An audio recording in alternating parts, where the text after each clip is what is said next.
Letošnje leto bo za digitalno uredništvo produkcijsko zelo bogato. Letos bomo izdali kar 100 zvočnih knjig v slovenskem jeziku in okoli 100 knjig, elektronskih knjig tudi v slovenskem jeziku. Tokrat bom izpostavila samo 4 večje projekte, za katere sem prepričana, da bodo v letošnjem letu odmevali. Prvi je zanimiv preplet filma in zvočne knjige. Gre za knjigo Dva brata, trije svetovi naše avtorice Monike Žagar, ki je v tiskani obliki izšla pri naši založbi.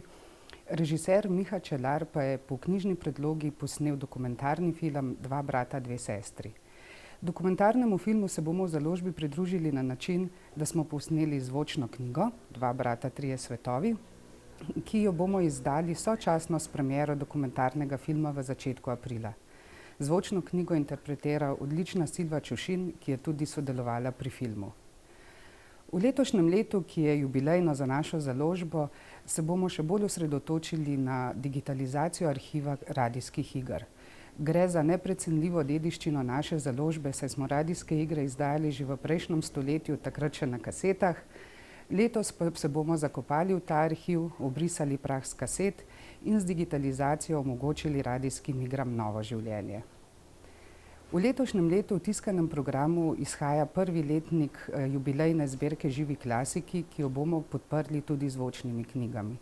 Tako bomo imeli priložnost v slovenskem jeziku poslušati največje mojstre svetovne književnosti v interpretaciji odličnih slovenskih igralcev in igralk.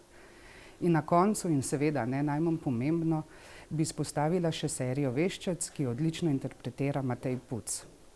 Konec lanskega leta smo izdali prvo knjigo iz serije Zadnja želja, v letošnjem letu pa nadaljujemo s snemanjem preostalih naslovov iz serije.